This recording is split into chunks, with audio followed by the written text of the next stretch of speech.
अस्सलाम वालेकुम, मैं हूं शाहजेब खानजादा। कल बांग्लादेश में मुल्क की तारीख के 13वें अहम इंतखाबात हो रहे हैं, जो अगस्त 2024 की तलबा तहरीक के नतीजे में तवील अरसे तक बरसर इक़्तिदार रहने वाली वज़ीर आज़म शेख हसीना वाजिद की माजूली के बाद होने वाले पहले आम इंतखाबात हैं।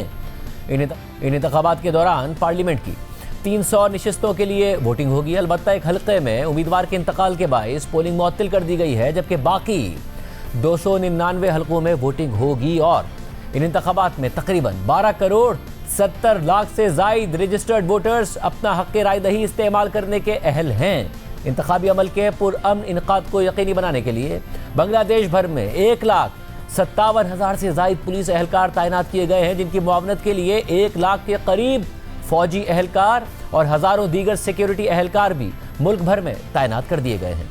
बांग्लादेश के इलेक्शन कमिश्नर अब्दुल फत सनाउल्लाह ने कल आम इंतखाबात से मुताल्लिक प्रेस ब्रीफिंग देते हुए कहा कि मुल्क में 10 नई सियासी जमातें सामने आई हैं और 45 लाख नए वोटर्स इस दफ़ा वोट देने के अहल हैं और कुल 50 सियासी जमातें मैदान में होंगी। उन्होंने मजीद कहा कि हमारे मुल्क में पार्लिमानी इंतखाबात के साथ साथ आईनी और कानूनी इस्लाहात पर रेफरेंडम भी हो रहा है और 299 हलकों में से 90% से जायद में सिक्योरिटी कैमरे नस्ब कर दिए गए हैं। बांग्लादेश के पार्लिमानी इंतखाबात में तकरीबन 50 जमातें मैदान में हैं, मगर मौजूदा सियासी सूरत हाल में शेख हसीना वाजिद की जमात अवामी लीग पर पाबंदी के बाद इलेक्शन में असल मुकाबला अपोजिशन की दो बड़ी क़ुव्वतों बांग्लादेश नेशनलिस्ट पार्टी यानी BNP और जमात इस्लामी के दरमियान मुतवक्के है।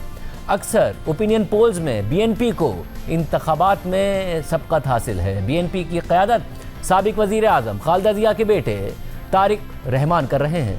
ताहम BNP और उसके इत्तेहादियों को जमात इस्लामी की सरबराही में कायम एक वसी 11 जमाती इत्तेहाद की जानिब से सख्त चैलेंज दरपेश है। जमात इस्लामी पर शेख हसीना वाजिद के दौर में पाबंदी आई थी, लेकिन उनकी बरतरफी के बाद जमात इस्लामी का सियासी असर व रसूख बढ़ गया है, जबकि जमात इस्लामी के इत्तेहाद में नेशनल सिटीजन पार्टी भी शामिल है, जिसे 2024 की तलबा तहरीक और अवामी एहतजाज में नुमाया किरदार अदा करने वाले तलबा रहनुमाओं ने तश्कील दिया था। बैनुल अक़वामी खबर रसाई इदारे रॉयटर्स के मुताबिक माजी में पाबंदी का सामना करने वाली जमात इस्लामी, जिसने 1971 में पाकिस्तान से बांग्लादेश की अलहदगी की मुखालफत की थी, वो अपनी अब तक की मजबूत तरीन इंतखाबी कारकर्दगी की जानिब बढ़ रही है।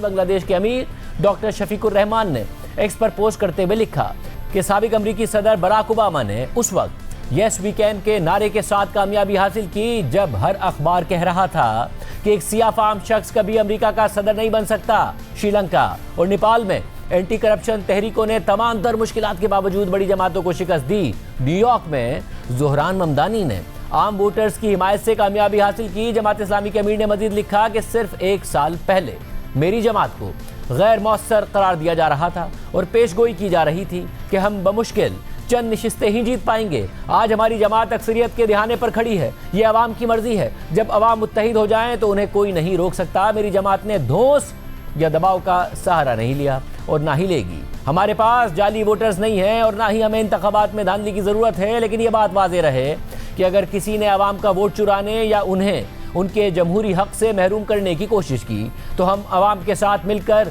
इस हक़ का दिफा करेंगे, जैसा कि हमने जुलाई 2024 को किया था। ताकत अवाम के पास है, मैंडेट आपका है। जबकि BNP के रहनुमा तारिक रहमान ने फ्रांसीसी खबर रसा इदारे AFP को इंटरव्यू देते हुए कहा है कि हमें तवक्को है कि हमें अवाम की जानिब से वाज़ेह और बड़ा मैंडेट मिलेगा और हमें अपने मौजूदा जमाती इत्तेहाद से बाहर किसी नई मखलूत हुकूमत की ज़रूरत नज़र नहीं आ रही है। तारिक रहमान का मजीद कहना था कि हमारे पास इतनी नशिस्तें होंगी कि हम अपनी हुकूमत खुद तश्कील दे सकेंगे। सारी सूरत हाल में बांग्लादेश में होने वाले ये इंतखाबात इलाकाई सियासत के तनाजुर में भी ख़ास अहमियत इख्तियार कर गए हैं।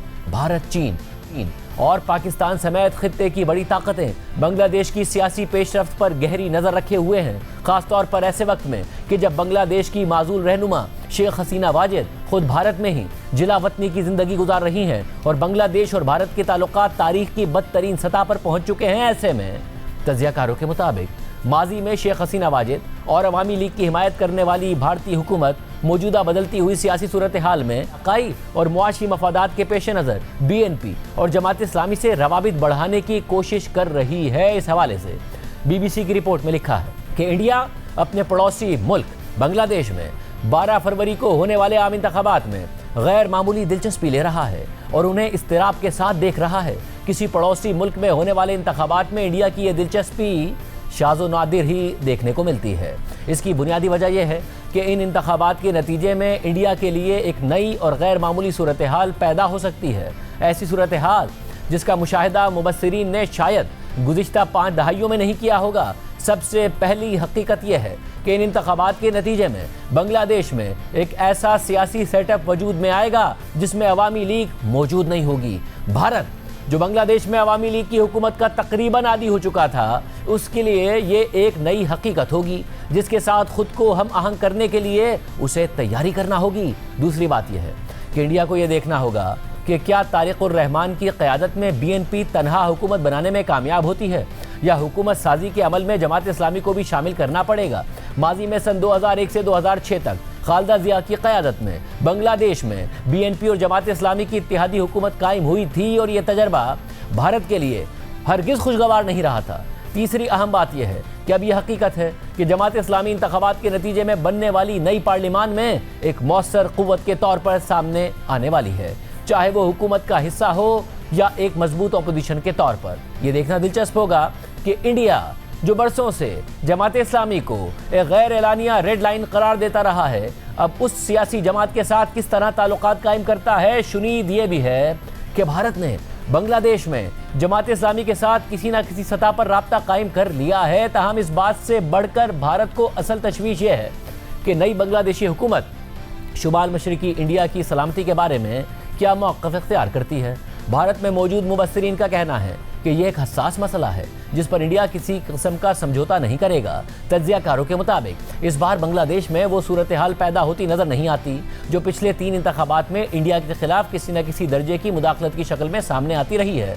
बज़ाहिर इस बार इंडिया ने बांग्लादेश में जारी पूरे इंतखाबी अमल से खुद को दूर रखने की कोशिश की है। दिल्ली में बहुत से लोग समझते हैं कि इंडिया ने कम अज़ कम अवामी सतह पर हालिया इंतखाबात में इस कदर गैर फ़ाल रवैया इसलिए अपनाया है कि सन 2024 की नौजवानों की क़यादत में होने वाली अवामी तहरीक में एक वाज़े इंडिया मुखालिफ पहलू मौजूद था, जिसमें शेख हसीना वाजिद के खिलाफ नारों के साथ साथ इंडिया के खिलाफ भी सख्त आवाज़ें बुलंद हुईं। अगरचे इंडिया गुज़िश्ता 1.5 साल से बांग्लादेश में इंतखाबात का मुतालबा करता रहा है, लेकिन जब अवामी लीग को इन इंतखाबात में हिस्सा लेने का मौका नहीं मिला तो इंडिया ने इस पर एहतजाज नहीं किया। अब तवील अरसे से इंडिया का इत्तेहादी रहने वाली अवामी लीग का सियासी मुस्तकबिल बड़ी हद तक इस बात पर मुनहसिर है कि बांग्लादेश में नई हुकूमत किस शक्ल में सामने आती है। ये इंतखाबात इंडिया के लिए इसलिए भी गैर मामूली अहमियत इख्तियार कर गए हैं क्योंकि 12 फरवरी के इंतखाबात के नतीजे में पैदा होने वाले हालात में कई पेचीदा मसाइल शामिल होंगे जिनके असरात इंडिया के लिए दूररस साबित हो सकते हैं। BBC की रिपोर्ट में मज़ीद लिखा है कि बांग्लादेश में तैनात रहने वाले साबिक इंडियन सिफारतकार रिवा गंगोली दास का कहना है कि इन इंतखाबात से इंडिया की सबसे बड़ी उम्मीद यह है कि इसके नतीजे में बांग्लादेश में दोबारा सियासी इस्तेहकाम कायम हो। उन्होंने BBC को बताया कि हम जानते हैं कि 5 अगस्त 2024 के बाद से हमारे ताल्लुकात को शदीद धचका लगा है। बांग्लादेश खुद भी अंदरूनी सियासी सूरत हाल और हलचल के दौर से गुजर रहा है। वहाँ बड़े पैमाने पर सियासी उथल पुथल जारी है, इसलिए तवक्को यह है कि इन इंतखाबात के ज़रिए किसी न किसी हद तक इस्तेहकाम आएगा। ताहम इसके साथ ही इंडिया में इन इंतखाबात के हवाले से पाई जाने वाली बेचैनी और इस्तराब को भी तस्लीम किया जा रहा है।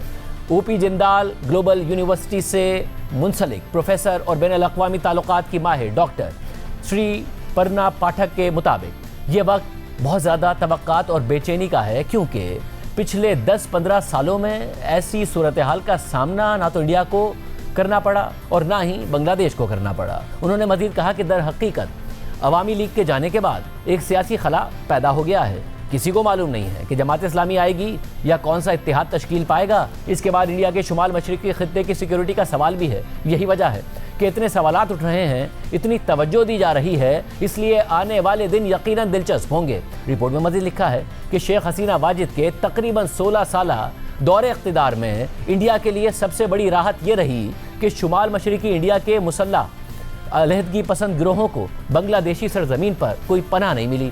इसके साथ साथ शेख हसीना की बांग्लादेशी हुकूमत ने अनूप चेतिया और अरविंद राज जैसे अलहदगी पसंद रहनुमाओं को इंडिया के हवाले भी किया।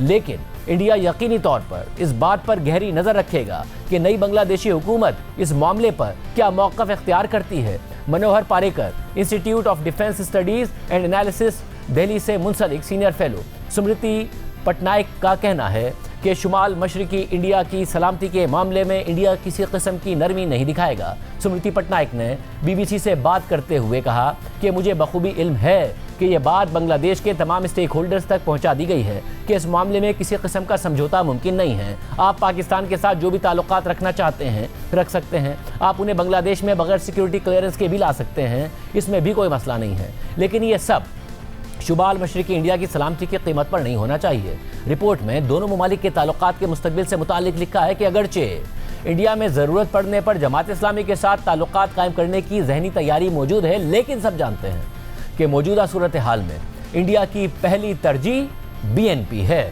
बीएनपी के बारे में इंडिया का रवैया अब काफ़ी हद तक बदल चुका है। जो पहले कभी इंडिया मुखालिफ सियासत का मुतरादिफ समझा जाता था, डॉक्टर श्रीपर्णा पाठक के मुताबिक उनका ख्याल है कि इंडिया जहनी तौर पर बीएनपी हुकूमत के लिए तैयार है और शायद इसीलिए सिग्नलिंग की गई। जब खालिदा जिया बीमार थी तो वज़ीर आज़म मोदी ने ट्वीट किया था। उनका मानना है कि उस वक्त बांग्लादेश में इंडिया के पास जो ऑप्शंस हैं उनमें बीएनपी सबसे बेहतरीन है और इसीलिए इंडिया उसे तरजीह देना चाहता है। जबकि स्मृति पटनायक का भी कहना है कि इंडिया ने अवामी लीग के बाद की सियासी हकीकत के लिए बड़ी हद तक खुद को तैयार कर लिया है, मगर साथ ही उन्होंने यह भी दावा किया कि उनकी मालूमात के मुताबिक इंडिया ने जमात इस्लामी के साथ किसी न किसी सतह पर राब्ता कायम कर लिया है। उन्होंने मजीद कहा कि दर हकीकत इंडिया बीएनपी और जमात इस्लामी दोनों सियासी जमातों के साथ एक वर्किंग रिलेशनशिप कायम करने की कोशिशें कर रहा है।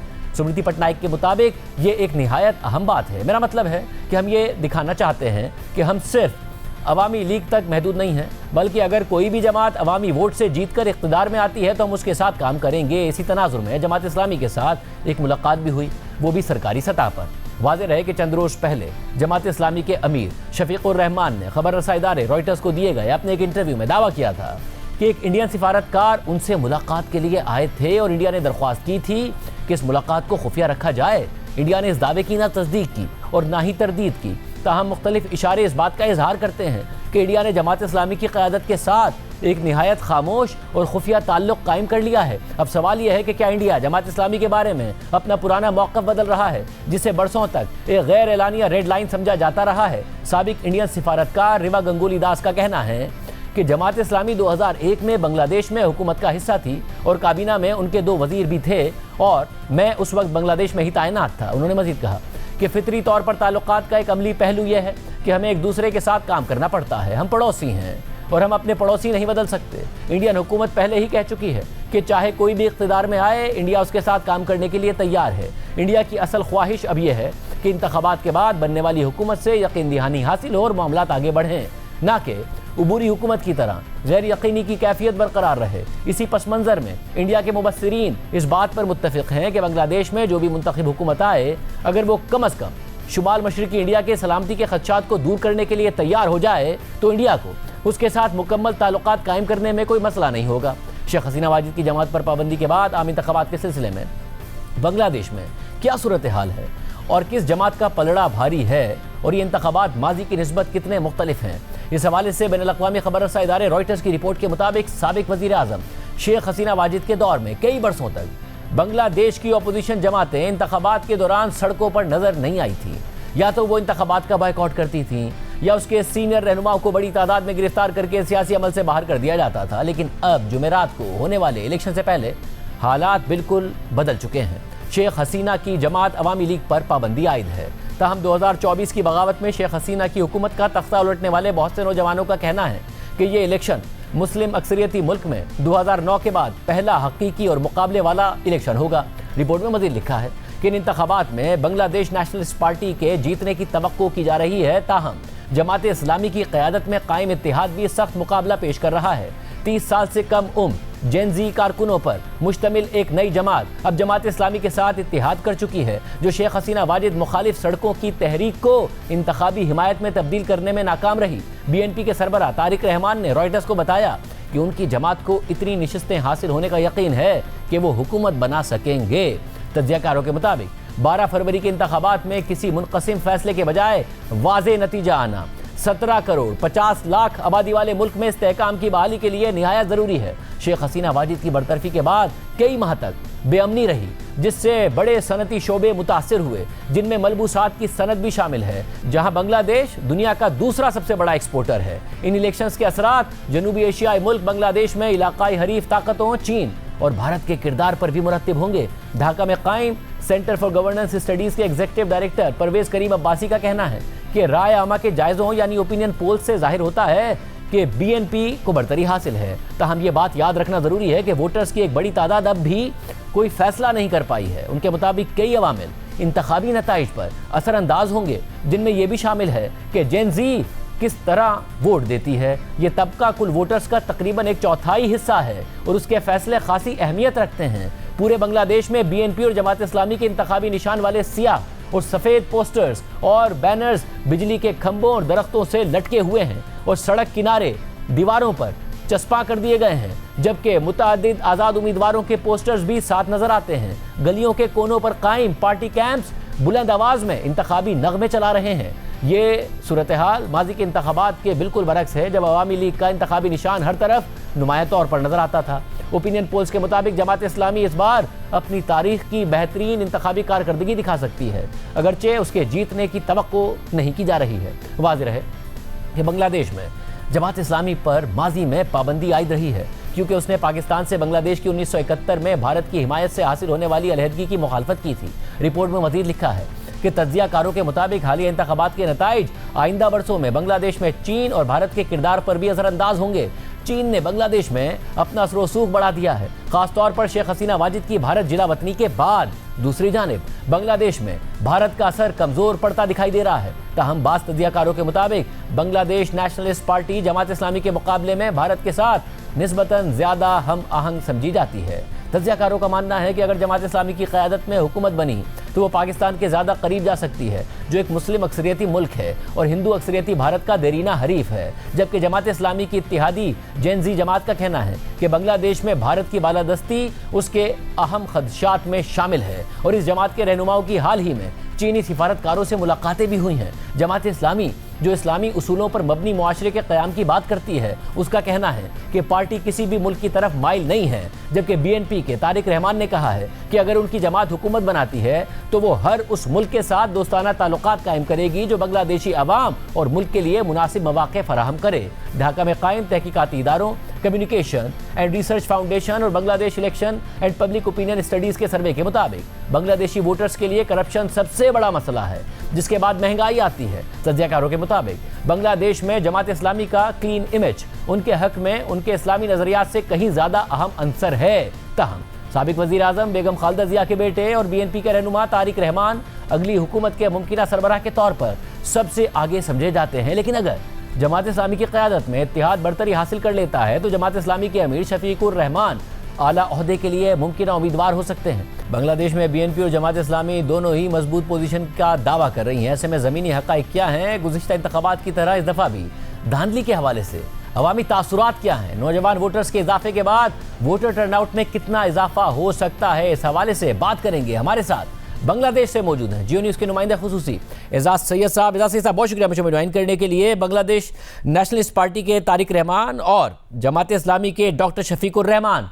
दोनों ही मजबूत पोजीशन का दावा कर रहे हैं। इस वक्त आप वहां मौजूद हैं, वक्त गुजारा है आपने, मुलाकातें की हैं आपने, ज़मीनी हक़ाइक़ आपको क्या नज़र आ रहे हैं दोनों पार्टीज़ की हिमायत के हवाले से?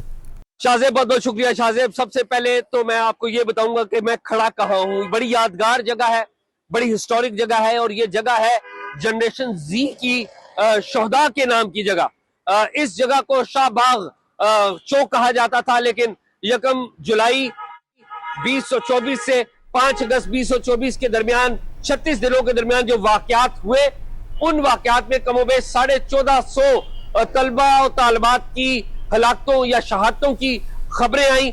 उनकी याद में ये यादगार बनाई गई है, जिसे शोहदा की यादगार के तौर पर याद किया जाता है। इस चौक को अब उस्मान हादी चौक भी कहा जाता है। आप देख सकते हैं उस्मान हादी लीडर हैं जिनको शहीद किया गया था या जिनको बेईमाना तौर पे कत्ल किया गया था। इस सारी मूवमेंट के एक बड़े कलीदी किरदार थे, बड़े अहम किरदार थे। तो ये इस वक्त मैं यहाँ पर मौजूद हूँ। दूसरी बात ये कि आपने पूछा कि दोनों में से कौन है जिसकी पोजीशन ज्यादा है। देखिए, तारिक रहमान खालिदा जिया के बेटे हैं और डॉक्टर शफीकुर रहमान वो जमात इस्लामी को लीड कर रहे हैं। जमात इस्लामी को सपोर्ट करने के लिए मुख्तलिफ जमातें हैं, कम अज कम 10 एक जमातें उनको सपोर्ट कर रही हैं। इसी तरह 7-8 जमातें ऐसी हैं जो कि सपोर्ट कर रही हैं बांग्लादेश की नेशनल पार्टी को, जिसे तारिक रहमान लीड कर रहे हैं। और तारिक रहमान हम देख रहे हैं कि बड़े कॉन्फिडेंस में है। हमारी जो इंटरेक्शन हुई उसमें वो नजर आए कि वो प्राइम मिनिस्टर के तौर पर बिहेव कर रहे हैं, वो दिख रहे हैं, दिखा भी रहे हैं कि वो फ्यूचर प्राइम मिनिस्टर हैं। साथ ही साथ जो डॉक्टर शफीकुर रहमान से हमारा इंटरेक्शन हुआ तो हमने उनसे बराह रास्त बात करने की कोशिश की। उन्होंने कहा कि आज वो किसी किस्म की कोई बात नहीं करेंगे, उन्होंने कहा कि वो कल बात करेंगे। हमने कहा कि क्या आपको यकीन है कि वोटर उनको वोट डालेंगे? उन्होंने कहा जी मुझे कोई शक नहीं है कि वोटर मुझे वोट डालेंगे। इस सारे मंजरनामे में दो बातें बड़ी वाज़ेह हैं। एक बात ये कि पहली दफा जमात इस्लामी मरकजी धारे में आई है। दूसरी बात ये कि जमात इस्लामी अगर जीत जाती है तो जाहिर है वो मुल्क की बागडोर संभालेगी, लेकिन अगर वो जीती नहीं भी है तो वो एक स्ट्रांग अपोजिशन होगी और किसी फलती फूलती जमहूरियत के लिए, सेहतमंद जमहूरियत के लिए स्ट्रांग अपोजिशन बहुत जरूरी होती है। तो जो भी फैसला करेंगे वो अवाम करेंगे, लेकिन ये नजर जरूर आ रहा है कि जो फ्यूचर पार्लियामेंट है, इन इंतखाबात के बाद जन्म लेने वाली पार्लियामेंट है, वो बड़ी मजबूत होगी। गुज़िश्ता इंतखाबात में जाहिर है धांधली के संगीन इल्जामात लगते रहे, वन साइडेड होते थे, अवामी लीग के फेवर में सब कुछ होता था। इस दफा अवामी तासुर क्या है और वोटर टर्नआउट की क्या उम्मीद है? शाहजेब, इलेक्शंस में धांधली के इल्जामात यहाँ पर लगते हैं और बड़े संगीन इल्जामात लगते हैं। बिलखसूस आखिरी अगर 3 इलेक्शंस देखें जिसमें शेख हसीना प्राइम मिनिस्टर मुंतखब हुई, तो उन चारों इलेक्शंस के ऊपर बहुत बड़े बड़े सवालिया निशान आज यहाँ पर बांग्लादेश के अवाम लगाते हैं। यूं तो अगर बांग्लादेश की former prime minister Sheikh Hasina का टर्न्योर देखें तो 1991 से 1996 तक वो प्राइम मिनिस्टर रही थी और बाद में वो दूसरी दफा 2009 में प्राइम मिनिस्टर बनी, जो 2024 तक वो प्राइम मिनिस्टर रही। तो जो दूसरी दफा उनका जो टर्न्योर शुरू हुआ, 2009 से ऑनवर्ड का टर्न्योर शुरू हुआ, उसमें 2009 के इलेक्शन पे तो इतना बड़ा सवाल नहीं था, लेकिन 2013 के इलेक्शन है उनके ऊपर सवालात उठे। फिर 2018 के इलेक्शन के ऊपर उस धांधली के इल्जामात आए और 2024 के इलेक्शन के ऊपर तो बड़े ही संगीन किस्म के सवालात उठे। और जब ये तहरीक चल रही थी तो एक साबिक जो चीफ इलेक्शन कमिश्नर हैं उनके गले में जूतों का हार डालकर यहां पर सड़कों पर मार्च भी कराया गया था। तो इतने संगीन इलेक्शन की रिगिंग के इल्जामात रहे हैं। लेकिन चूंकि ये इलेक्शन हो रहा है खास कॉन्टेक्स्ट में, क्योंकि स्टूडेंट्स ने एक मूवमेंट चलाई है, जनरेशन जी ने एक मूवमेंट चलाई है, जिसके बाद ये इलेक्शन हो रहा है, इसके ऊपर उस एतबार से कोई जिसे कहे इनकॉन्फिडेंस लोगों का नहीं है, या आप ये कि कॉन्फिडेंस है लोगों का, तो बिल्कुल कॉन्फिडेंस है और लग यही रहा है कि लोग आएंगे। ताहम लोग ये जरूर सवाल, बाज हल्के ये जरूर सवाल उठाते हैं कि अवामी लीग को इस सारे अमल से दूर रखना कोई अच्छा मैसेज नहीं जाता। अवामी लीग को भी आने दिया जाता तो कोई ऐसी प्रॉब्लम नहीं थी, लोगों ने उन्हें वोट आउट कर देना था। ताहम अवामी लीग की जो एक्टिविटीज है उनको सस्पेंड किया जा चुका है और एक्सपेक्ट यही किया जा रहा है कि लोग बड़ी तादाद में आएंगे और इलेक्शन में वोट डालेंगे, क्योंकि लोगों का जो मौजूदा इलेक्शन सिस्टम है और चीफ इलेक्शन कमिश्नर है और इलेक्शन कमीशन का ऑफिस है उस पर एतमाद है। इस इलेक्शन में तकरीबन 45 लाख नौजवान वोटर्स का इजाफा हुआ है। इस इजाफे से जो इंतखाबात के नताइज हैं वो किस हद तक असरअंदाज होने की उम्मीद है? शाहजेब, जो नए इलेक्शन कमीशन की तरफ से दिसंबर के महीने में ऐलान किया गया था कि नए इलेक्शंस होंगे, उसके बाद वोटर्स लिस्ट बनाई गई थी और वोटर्स लिस्ट में 45 लाख से जायद नए वोटर्स आए, जो कि आप जिनको कह सकते हैं कि जनरेशन जी आई नई वोटिंग फहरिस्त में। लेकिन अगर 300 जो कॉन्स्टिट्यूएंसीज में 12 करोड़ से जायद, 12 करोड़ 77 लाख से जायद वोटर्स के ऊपर 45 लाख को तकसीम किया जाए तो मेरे ख्याल में इतना बड़ा इम्पैक्ट नहीं पड़ता। इम्पैक्ट जरूर पड़ेगा उन जगहों पर जहां पर इलेक्शन का जो मुकाबला है वो कांटेदार है। तब अगर मजमूई तौर पर देखा जाए तो इतना बड़ा मुझे नहीं लगता कि इतना बड़ा इम्पैक्ट पड़ेगा। और ये मैं नहीं कह रहा, मुख्तलिफ लोग यही कह रहे हैं। बहुत शुक्रिया सैयद की राय आपने सुनी। प्रोग्राम में ब्रेक शामिल करते हैं और आम खबर की तफसीलात आपके सामने रखिए।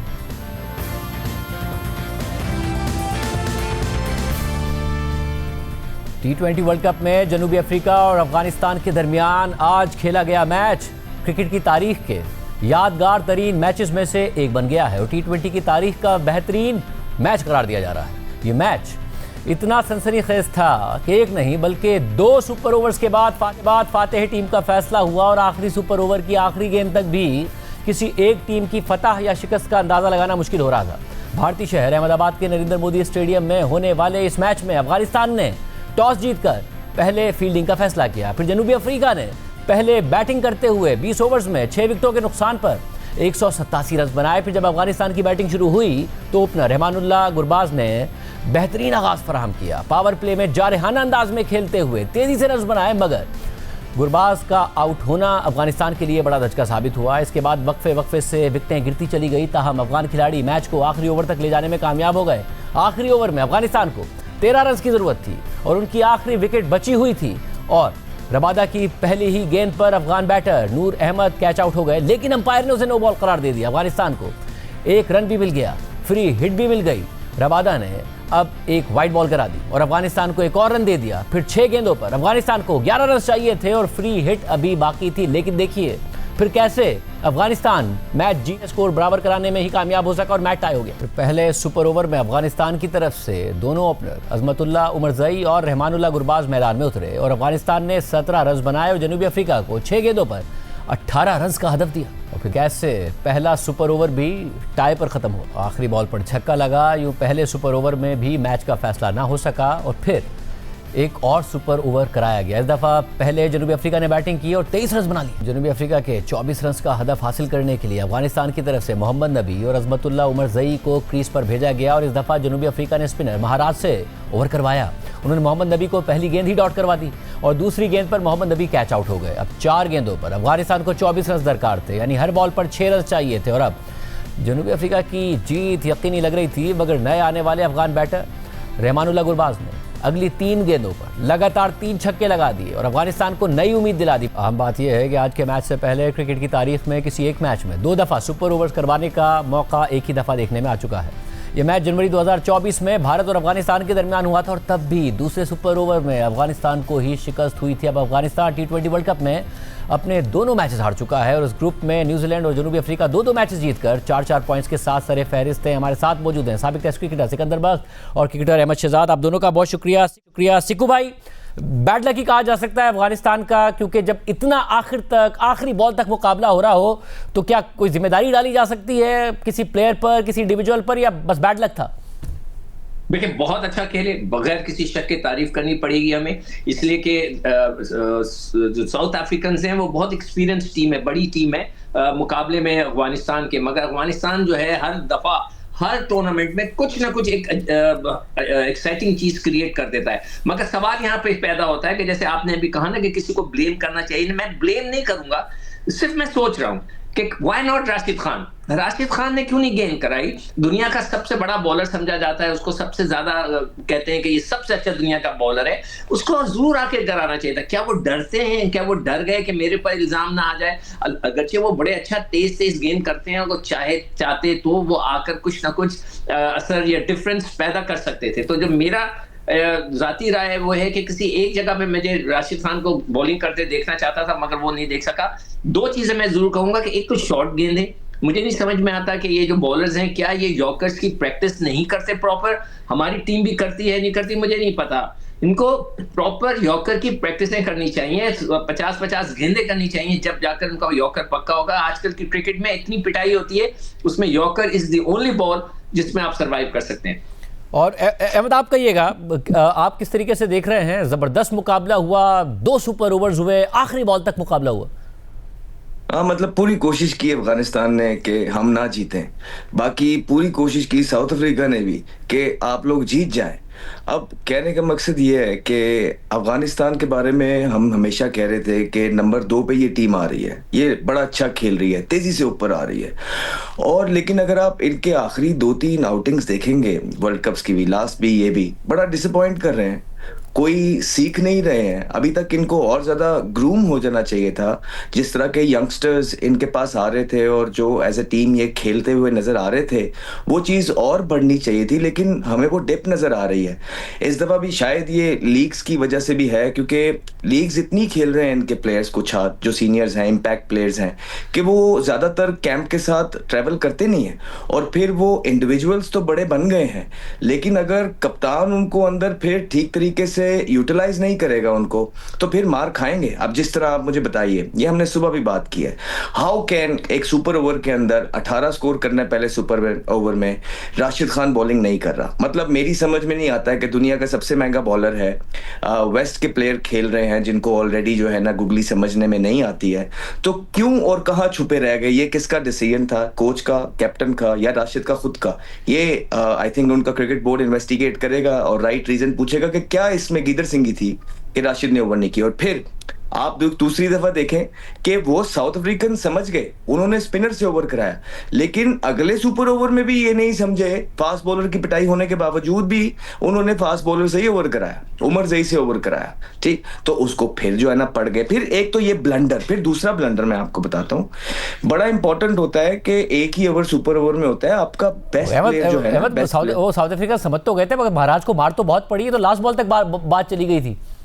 अब मैं आपको बताता हूँ ना, स्पिनर की क्वालिटी में भी तो फर्क है। उन्होंने सिर्फ स्पेस ऑफ की कि इस पिच पे पेस अच्छी आ रही है, इट्स सिटिंग अप ब्यूटीफुली और चांसेस है कि छिक्के पड़ेंगे। उन्होंने क्या किया, पेस ऑफ कर दी, एक चांस लिया। लेकिन अब अगर आप राशिद को महाराज के साथ कंपेयर करेंगे तो कोई कंपैरिजन नहीं है। पर अगर आप अब एक और जो गलती है उस पर मैं आता हूँ कि अब आपका बेस्ट प्लेयर गुरबाज है, किस तरह दोनों सुपर ओवर्स में वो नॉन स्ट्राइकर एंड पे खड़े हुए थे। अगर आप पहला सुपर ओवर भी देखेंगे तो गुरबाज ने जो है ना उमर जई ने फेस किया, गुरबाज नॉन स्ट्राइकर एंड पे थे। अगर आप दूसरा पावर प्ले भी देखेंगे तो मोहम्मद नबी ने फेस किया, पहला बॉल नबी ने डॉट किया, दूसरे पे वो आउट होकर चले गए, तो आए उसने 3 बॉलों पे 3 छिक्के मार दिए और एक बॉल पे, क्योंकि एक ही बॉल रह गया था, मिस। तो ये दो बड़ी गलतियां हैं कि गुरबाज का फेस ना करना दोनों पावर प्ले के अंदर और राशिद खान का दोनों पावर प्ले के अंदर ओवर ना करना। अब आप अगर ये कह रहे हैं कि उनको मार पड़ी है, ऑब्वियसली मार वाला पिच है, लेकिन राशिद खान की क्वालिटी में और महाराज की क्वालिटी, कन्वेंशनल स्पिनर में बहुत फर्क है। बहुत शुक्रिया। प्रोग्राम ब्रेक शामिल करते हैं और आम खबर की तफसीलात आपके सामने रखेंगे। इमरान खान के वकील बैरिस्टर सलमान सफदर ने इमरान खान की अडियाला जेल में लिविंग कंडीशन से मुतालिक रिपोर्ट सुप्रीम कोर्ट में जमा करा दी है। गुज़िश्ता रोज chief justice of Pakistan justice Yahya Afridi ने बैरिस्टर सलमान सफदर को फ्रेंड ऑफ द कोर्ट मुकर्रर किया था।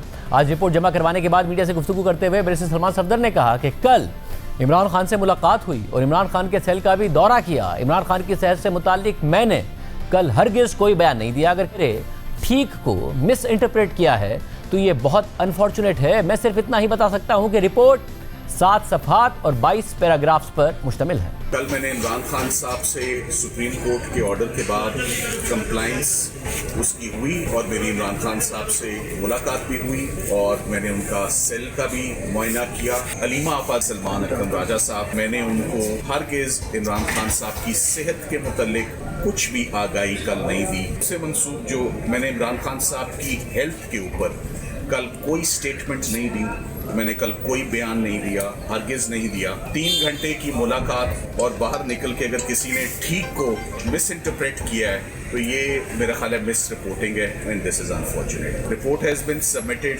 आप लोगों के लिए मैं इतना ही बता सकता हूँ, 7 सफ़ों पे मुश्तमिल है, 22 पैराग्राफ हैं, एलेबरेट है, एक्सटेंसिव है। जो देखा, जो सुना, एक्यूरेटली सुप्रीम कोर्ट के लिए मानक थी, वो मैं आज जमा करूँ।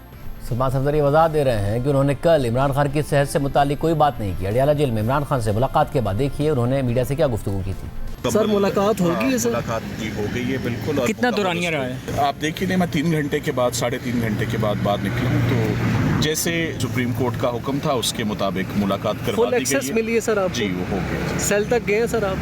चल बाकी बातें आप रिपोर्ट में बताऊंगा। वैसे बता दें, सेहत के मुतालिक बता दें कि कैसी सेहत है खान साहब की। बाकी रिपोर्ट में आप देखिएगा। हुक्म को आप किस तरह देखते हैं? कोर्ट की जानिब से बड़ा रिलीफ है। बस लास्टली बता दें, 3.5 घंटे आप खान साहब से मुलाकात में रहे हैं। Thank you.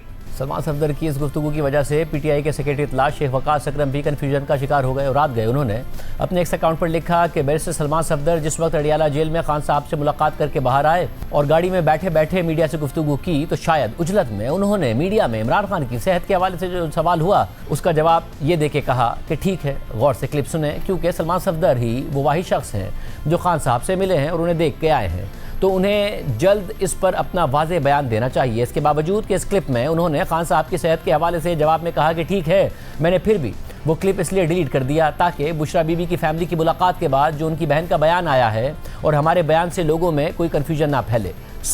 दोबारा कहूँगा कि सलमान सफदर वो वाहिद शख्स हैं जो मिल के आए और बाहर आकर कहा कि ठीक है, तो उन्हें चाहिए कि इसको वाज़ेह करें। अब सलमान सफदर ने रिपोर्ट सुप्रीम कोर्ट में जमा करा दी है और कल इस हवाले से समाअत होनी है। चीफ जस्टिस की सरबराही में 2 रुकनी बेंच सलमान सफदर की रिपोर्ट का जायजा लेगा। तहरीक इंसाफ के चेयरमैन बैरिस्टर गौहर खान ने मीडिया से बात करते हुए कहा कि रिपोर्ट जमा हो गई है। अब सुप्रीम कोर्ट से गुजारिश है कि इमरान खान की सेहत और जेल में मुलाकातों के हवाले से एक जामे हुक्मनामा जारी करे और जेल इंतजामिया से इस बात की यकीन दहानी करवाए ताकि आइंदा हमें इस हवाले से कोई मुश्किल ना आए। बैरिस्टर गौहर खान ने मजीद कहा कि इमरान खान से मुलाकातें होंगी तो चीज़ें बेहतर भी होंगी।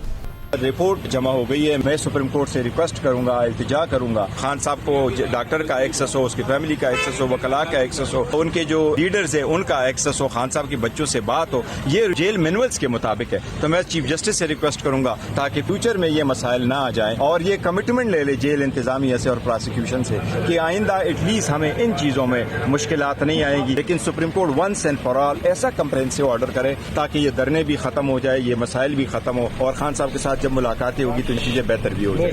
जबकि इमरान खान की बहन अलीमा खान ने मीडिया से गुफ्तगू करते हुए कहा कि कल सलमान सफदर की इमरान खान से मुलाकात हुई है। सलमान सफदर ने इतना कहा है कि उनकी मुलाकात हुई है, कल हम सब सुप्रीम कोर्ट जाएंगे और रिपोर्ट पर बात होगी। कल सलमान सफदर की इमरान खान से मुलाकात हुई है। उन्होंने सिर्फ इतनी तब बात बताई थी कि 2 घंटे की मुलाकात थी, तो उन्होंने भी रिपोर्ट जमा करा दी है सुप्रीम कोर्ट के अंदर और कल हम सारे सुप्रीम कोर्ट जाएंगे क्योंकि मेरे ख्याल में वो रिपोर्ट के ऊपर, मुझे नहीं पता इसका क्या प्रोसीजर है, लेकिन उसके ऊपर बात होगी और उसके बाद मेरे ख्याल में सलमान सफदर की जो रिपोर्ट होगी उसके बाद हम सबको पता चलेगा। आज के प्रोग्राम में इतना ही, अल्लाह हाफ़िज़।